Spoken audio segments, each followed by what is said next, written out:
cuan, we be getting money. Cuan. Itu ada saham dari brandnya. Oke, gimana teman-teman untuk berita dari CDI? Apakah jadi IPO?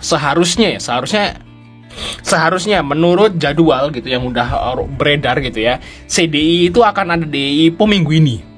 Seharusnya minggu ini dia akan ada di IPO. Cuman sekarang belum ada, guys.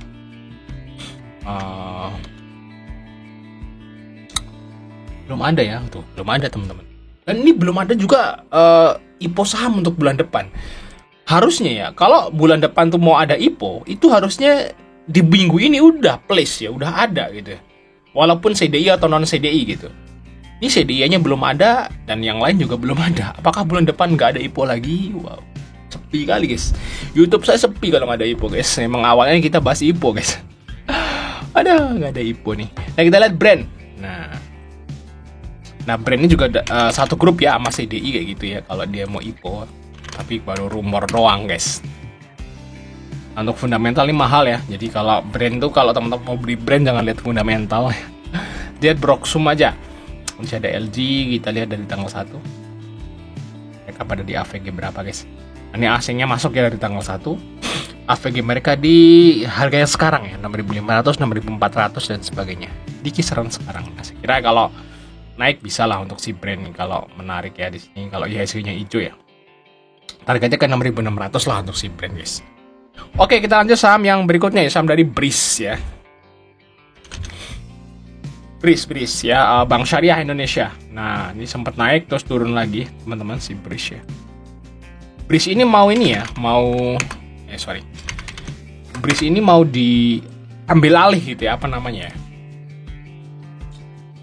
Ini kan BRIS ini kan anak usaha dari Bank Mandiri. Ya, untuk BRIS. Ini mau diambil alih oleh Danantara, guys. Nah, di sini ya nih. Nah, jadi BRIS itu punyanya Bank Mandiri ya. Jadi pengendalinya itu Mandiri. Dia mau diambil alih Danantara, tapi masih baru wacana sih, guys ya.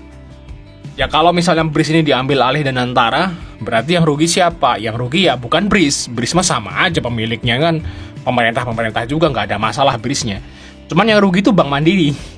Kalau ini diambil gitu ya, karena laba Bank Mandiri itu paling gede itu dari BRIS kayak gitu ya. Ya kayak gitu guys. Bank Mandiri yang rugi. Tapi nggak ngaruh ke BRIS-nya kayak gitu. Nah kita lihat di sini untuk yang akun BRIS hari ini CC guys. Ya, CC ambil di 2636. Oh di harga yang sekarang ya. IF di 2700, Sun ya. XL di sini teman-teman. Nah, kita lihat dari tanggal 1 ya. Hari ini ada CC masuk lagi guys. Nih yang ngambil tuh CC ya, ngambil Bank Mandiri BRIS nih.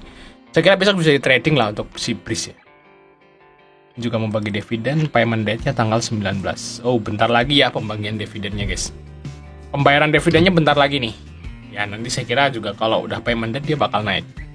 Oke, bagi teman ikut BRIS bisa ambil 2640 ya. TP-nya maybe di sekitarannya 2710, 2720 lah. Deket-deket aja lah kalau BRIS. Oke, lumayan dapatnya. Oke, lanjut saham yang berikutnya, saham dari MPMX guys. Nah, ini mode swing ya untuk MPMX. Memang sahamnya lemot ya teman-teman. Mode swing, kalau teman-teman suka trading singkat ya jangan dibeli MPMX ya. Karena ini saham yang lemot tapi aman gitu ya. Dividennya gede. Nah, kita nunggu payment date guys untuk MPMX ya. Oke, ada CC dan AK masuk teman-teman. Nah, MPMX labanya turun tipis ya dari 164 ke 153, tapi PR-nya masih 7 ya, masih aman teman-teman untuk MPMX. Nah, MPMX tuh mau bagi dividennya 120. Wah, ini yield-nya berapa nih? Gede guys, lumayan ya. Pembayaran tanggal 26. Nah, kita lihat dari historis MPMX ya.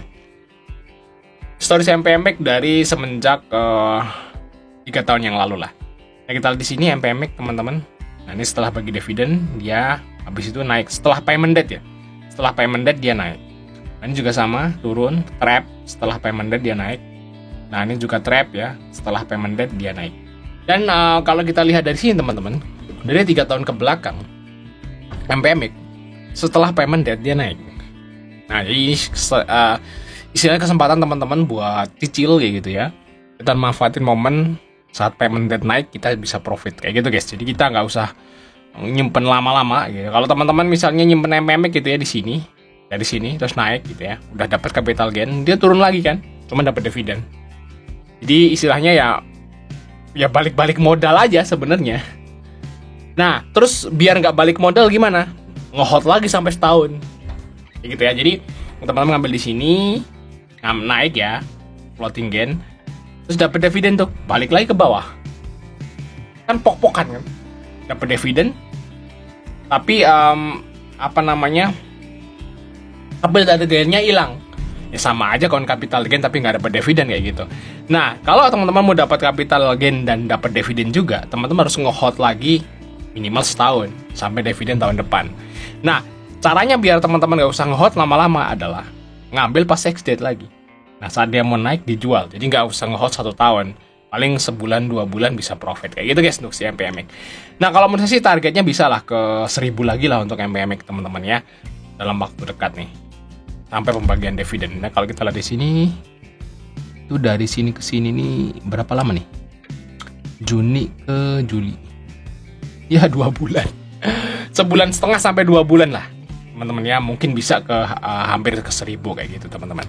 Oke, sampai ketemu di video berikutnya guys.